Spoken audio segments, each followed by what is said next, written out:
ozali nzete ya bolingo masia okatiela ngai ya motema nanga ipesa fololo ya malasi kitoko na miso ya nzambe na bule opesa bokonyo kombo ya lobiko bien aimé mutu moko aza maladi te akoki koyebaka place bokono oyo oza nango maladi oyo elingi etia yo mutu na se Jésus-Christ de Nazareth pasi oyo elingi elongolo espoir ekofléchir genou nango ekofléchir genou oh là là moto azobenga liwa na kombo apongi vraiment bato bamona liwa ya bate alali akufite nzamba grandeur atako yo moko moni ke ba médecin balobi suki awa peut-être komi kozelo kufa yo yembaka nzembe na tomboli yo parce que ça nzamba ba wei lokoko singa lisa ba wei yo tombo mana yo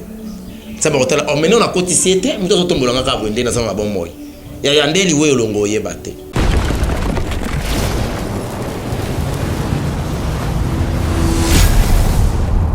Chez Bissou Télévision, chaîne Oyo Ekokani na yo.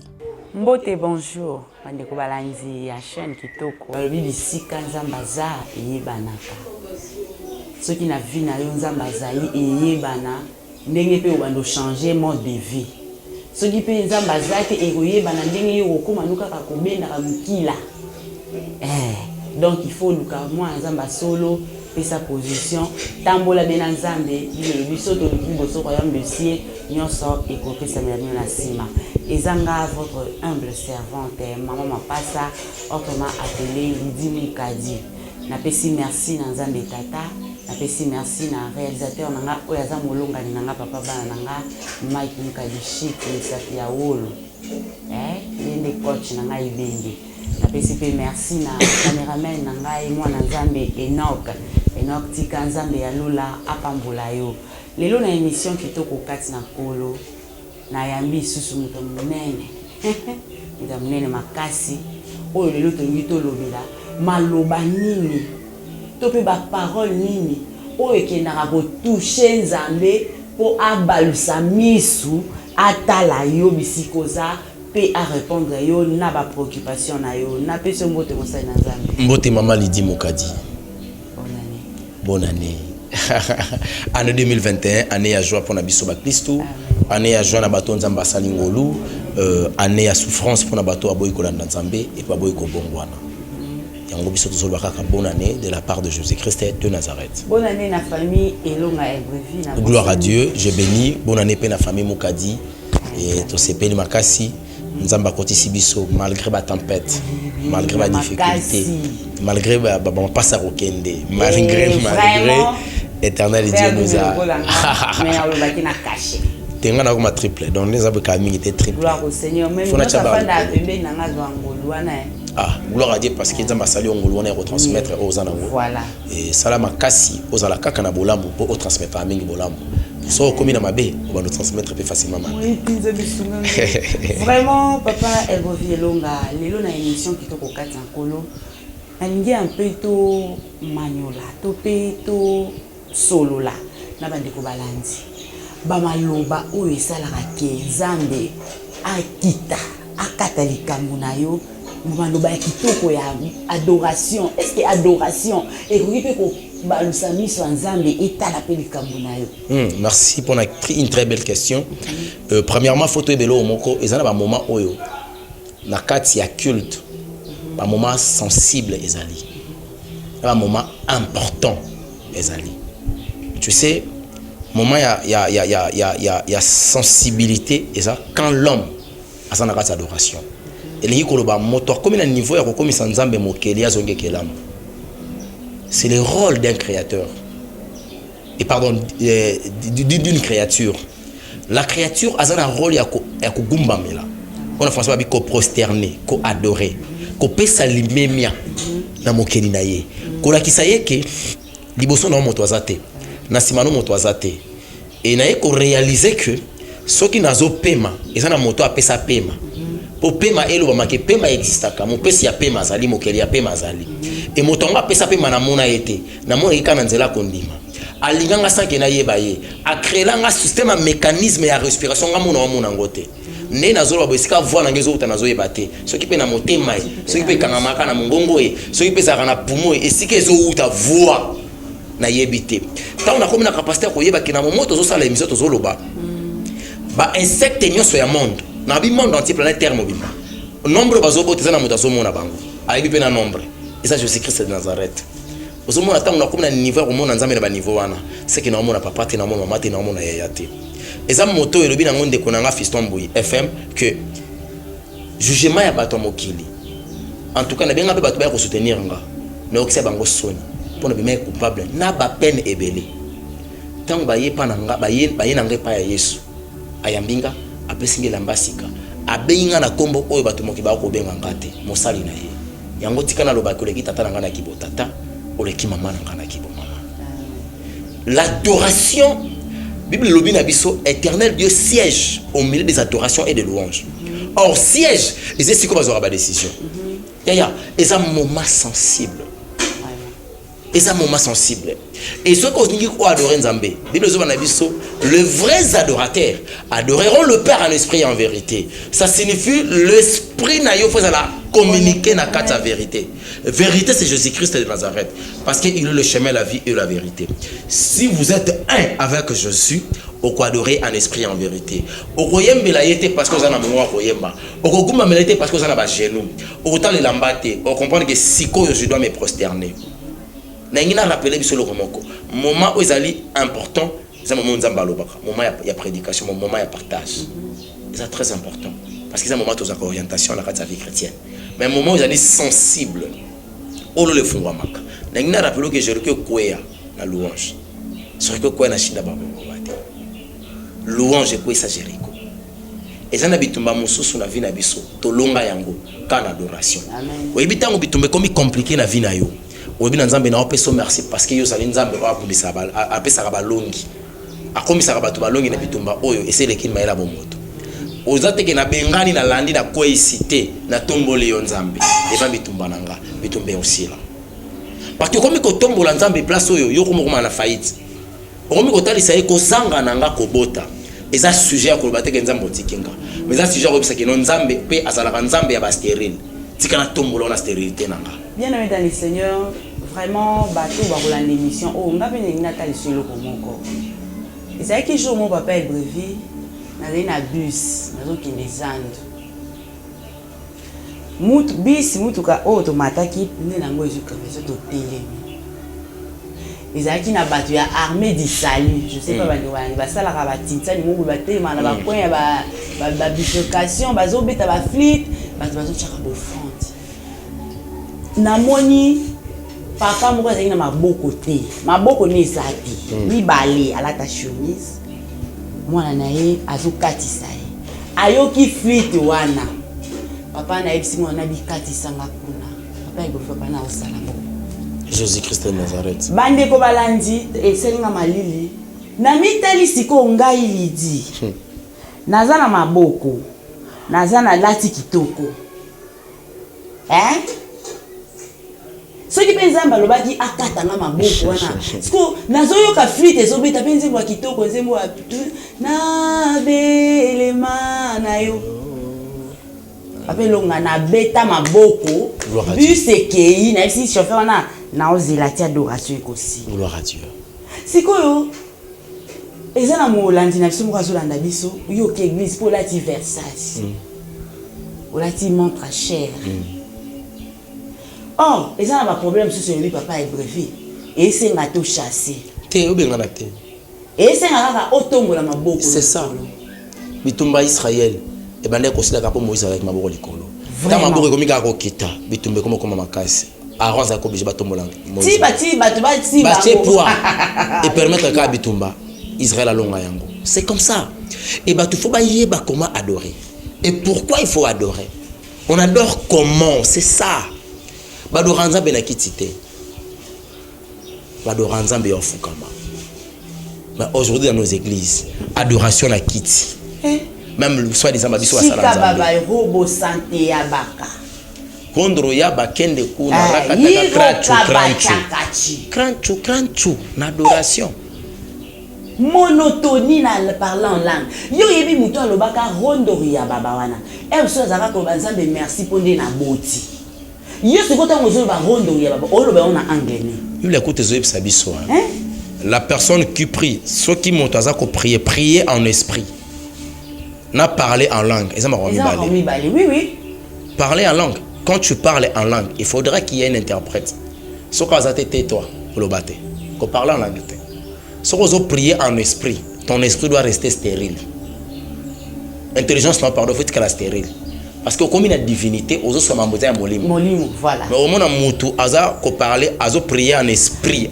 Yo kana ce qui ça yo évangéliste. Na église moko. Église na mo ba yimbarati na langue. Shinda baba robo. Shinda baba robo. Wana nde bo moto. Wana nde bo moto. Na tele église na bandal. Te wana za bo moto. Za bo nzambe. Tala protocole. Raba rondora. Namona moi. Rete bakaraba. Topekisa bana batikoleka leka. Bosko bana baoyoka. Ce n'est pas possible. Bah ça la biso en église mona victoire, pas même la maison communale. L'église mona quelque part wana. Maman la biso mo beton ça n'était théâtre à l'époque, maman elle vivait ma banza. Je le salais à passer à ma maman. Bah on côté ça école à parler la langue. Quand c'est église en la banda. Ah ou à peine la victoire. Côté maison communale. École à parler la langue. Maman elle vivait à Rosambela wana. Ba longona mobile bazongi ndako. Parler la langue nzela. Ba komi kuna maman ponge sali alali. Moi na ya libosa Shekina botaki. Shekina zolo la mwana za bébé. Papa zolo msasiko maman na parler la langue. Rondo. Mera zui atuni yama. Reke me. Mera zui comme les amants na parler la langue abonne la ye. Rondo ya ba. Na ya zui maman. Ça va bêtise. Mais ça blasphème. Ça va bêtise. Bêtise que tu vas blasphème. Au moins, rondo baba. Toya na ko boy mama siku maso wana ngezati. Mama boni santé rondo ya ba kende. Eh bien, ça mama baby. Ça ça ko obligé kata parce que papa zéro to bana lingala. Yango parla langue yango ya biso. École ya parla langue. Quand l'esprit avait descendu le jour de la Pentecôte, il n'y avait pas un professeur humain qui apprenait les gens comment parler en langue ou prier en langue. Bien aimé, bozo mais maman kana distraction makasi ya ba rondo baba wana. Or notre Dieu siège au milieu des adorations et des louanges. Alléluia. C'est quoi ce que yebi ke na bitumba msusu pape longa na longi ba bitumba ya ndaku nanga, ya libala nanga, ya bana nanga, ya stabilité couple nanga, ya misala mobali nanga na longi ngona adoration. Gloire à Dieu, que Dieu soit loué. Na komisa kindaku nangai esika ya kogumba mela. Amen. Nazo suka bilamba j'adore Dieu. Amen. Bouté koti ngoye to sambe na sangisi bana nga on adore. Amen beaucoup si buke kola. Amen. Tala nzamba za lokola sankara pe bolimbisa nga na terre né. Oui ba musicien balinga bakumisa bango. Mopao yo leki bango ataka ngai muté matanga mataka façon de tikana pesa. Parce que adoration neza yo komano sankara nzambe na adoration. Obilo ko ça la force à David. C'était d'abord l'adoration. David a dit qu'il y a un mabele au baluka pour nous okumisa nzambe. David. Et j'en profite de l'occasion pour dire un grand bonjour à mon pasteur, l'adorateur Paul Bakenda. Pasteur Paul Bakenda a comme ça me muluba. Yo ici ça il a sentiment donc à mon arake noko na oyebisa on a tout à nzambe bien na balola misu papelonga oyebi nzambe na bonzambe na ye abalusi misu na ye ya kibonzambe akitisi yango kwata la el brevi elonga atali yango be pamba te parce que el brevi apesi ebilei moko boye o eza agréable apesi ebilei moko boye o ekei e mati e komi na cerveau bato ebele boyemba na bino mais misu na ye eluki yaya quand ya ki kobonza abel pa ki kobonza bamba ba ki na ba offrande na bango quand ya pimela nzambe offrande na été ayaki nango la Bible zolo balanga éternel Dieu jetant un regard favorable à Abel et à son offrande. L'adoration c'est une offrande. Oui. Tu es exposé o ezali offrande na biso ya motema tango ye nango moto ayeko offrir nzambe fata d'une manière agréable. Nous t'avons place d'adoration à M. Katana. c'est parce que bazaka agréable le son. Tika molimo papa ale moloto epe mana kimia. Bakisaka Papa mo santo. osalela kinzambi. Bakisaka mo santo. Mo santo ale moloto. Hein? Papa ale moloto pe mana kimia. Est-ce que vous êtes bonné? Dans le parvis du Dieu vivant lui, les soleils le vent. Nous remplis devant des tout. Soko zui bandeko to sangana na baona elonga ministry otuni bango. Banzembu nini papa elonga epsa bino na église betaka. Epsa bango bon matabo kitabo travailler ka Gaël. Je sens couler la gloire. Yoka mutu akomi na niveau ayo senti gloire ezo couler. Na moni adorateur moloto abandaki maloba ngo pesa ki ayeka te. Moli mo santo comme dans un maloba na maloba bongo. Po maloba wana na mayela bo moto o mo na place ibandela te. Papa ebovi yokanana. Ozali nzete ya bolingo masia. Okati langa ya motema nanga. Ipesa fololo ya malasi kitoko. Na miso ya nzambe na bule. Opesa bokonyo kombo ya lobiko. Bien aimé, mutu moko aza maladi te. Akoki koyeba ka place. Bokono oyo zana. Maladie oyo elingi etia yo mutu na se. Jésus Christ de Nazareth. Pasi oyo elingi elongolo espoir. Eko fléchir genou nango. Oh là là. Eko fléchir genou. Oh là là. Moto azo benga liwa na kombo apongi. Vraiment. Bato ba mona liwa ya bete alali. Akufite. Nzamba grandeur. Atako yo moko moni ke ba médecin ba lobe suki. Awa peut-être komi ko zelo kufa. Yo yembaka nzembe. Na tomboli yo parce que ça nzamba ba wei. Lokoko singa lisa ba wei yo tombo mana yo. Saba hotela o meno na koti siete mto tombola ngaka bwende na sama ba moy. Ya yandeli wei longo yebate. Mais le yon to néglige adoration. Adoration de ko déclencher lo pe musala malonga. Nyonso na biso ya vie. Poto simba ngona facilité, c'est adorer. Vraiment. Yango primordial na elonga ministry. Yo telemeli lo kaka ngana c'est la prière à combat. Et ça peut loko photo le belango plus tard. Oui oui. Les combats spirituels, c'est combattre à travers le péché. C'est pas combattre les mauvais esprits parce que les esprits mauvais s'incarner derrière le péché. Yo ini satana molingi kobo. O ini satana molingi bofort. O ça perd Satan. Le vrai combat spirituel quand tu combats le péché en toi. Sur combattre le péché, Lucifer tant en kota. On peut saka ordre na molimo santo. Na ba ange pardon. Na pesi Et puis papa elonga eloko eza capitaine o biso bana nzui photo yebaka. Molimo mo santo aponela ka batu tina baninga. Na bien sûr. Molimo mo santo aponela batu tina taxi au mata. Tina moto. Na malobo roloba. Oh là là. Est-ce que on met des noms à beaucoup de ça? Est-ce que molandi mo ko betela molimo mo santo ke gloire au Seigneur. Molimo mo santo tambusanga. Tambusanga. Molimo mo santo ponelanga ti na place na okende ko sa demande nanga. Molimo mo santo ponelanga tina ndako na ke futela. Amen. Molimo mo santo ponelanga tina mutu na travailler na. Amen. Molimo tala ah la la la la la la. C'est le rôle de l'Esprit Saint. Yaya. So comme une capacité à vous faire les kamobi molimo santo salelanga. Oh. C'est un rayon c'est le choix. Choix moko parfait. En tout cas pour échouer. Un choix parfait. Mutako saote. Bien nommé, Toza émission na biso oyo 100% d'adoration et ça na partie ebele. Bon c'est l'option la deuxième partie. Beaucoup zongo nulle part ailleurs. Kaka na chebiso télévision. Bonga maka. Yo le muto moni ke problème etienga elongi na se. Nazo zela. On zela ti adore ton Dieu. Amen. Yesa nzambe banzambe. Moi ni boso stérilité. Oza munene. Tumbo mana yo. Nzambe moi ni boso kozanga kozanga sika ko vando. Tumbo mana. Nzambo moi ni sika donc soit adoration, télémission mo liboso problème na yo. Amen. Yo muto zolanda biso. Amen. Na nguya mo limo santo. Na conviction. Pasteur Elonga. Je sais pas comment tu passer les obimanga na mon peut-être déjà ça va pas. Tenza ba na ministère évangélique. Wana te pardon. Wana vous avez acheté. Zala convaincu que Amen. Na nyonso ya yo ko banga te. Passer chez mutu na sete. Viser zo compliqué yo. Adore ton Dieu. Amen. Tant aux autres qui na place ba Schengen wana. Aux autres na adoration. Yanga ina Yesu nanga. Yanga ina Yesu nanga. moto akota te, moto akota te. Il y a des chants de victoire. Ba chant de guerre. Yemba yango na kondi. Lucifer atalika babandi kolenga. Moto abandika makambo yo nga na sambo na ngai awa. Vraiment, papa El Brevi, bandeko, les émissions Mabangate, où ils ont émission 100% Jésus. Amen. Ici, on n'élève que le nom du Seigneur. Amen. Ici, on élève que le nom des Luka Kombo Mogo et l'équipe Kombo. Oh, et que tout a monté Chiluba. Eh. Na kene na Chiluba. Alléluia. Mungu Baba. Ah. Nzakomba. Ba mongo ba bengiye elombe nzakomba. Bangwandi ba bengiye na.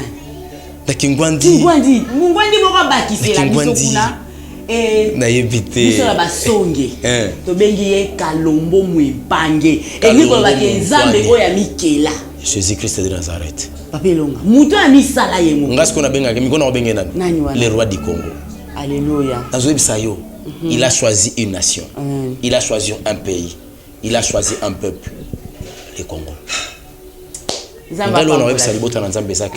Ne pensez plus aux événements passés. Oui, oui. Et ne considère plus ce qui est ancien. Le passé ne te réserve absolument rien. Regarde le présent et l'avenir qui est caché pour toi. Amen. Hier, c'est vrai parce qu'on a vécu. Aujourd'hui, c'est un cadeau parce que ça nous appartient. Demain, c'est un mystère caché que personne ne connaît sauf Dieu lui-même. Comme aujourd'hui, c'est un cadeau, je te demanderai, il y a quoi adorer. Pour lobby, bien aimé dans le Seigneur, adoration de il y a 2021. Amen. Devant ma problème, devant obstacle, mon robot. Tala. On dit que les gens ont adoration. Il y a mon des ilonga na. Te nabungisa elikia. Te mananga ikangwa na yote kolo. Nzambe nanga Simbanga inkolo Bombanga Yesu Nangolu na yo Poyo kufera kingai Namakila na yo Petolanga Yesu Kolo ya lobiko nanga azala kolo ya lobiko mabota azala kolo ya lobiko misala Éternel Dieu de Nazareth Jésus Christ que ton nom soit élevé. Amen.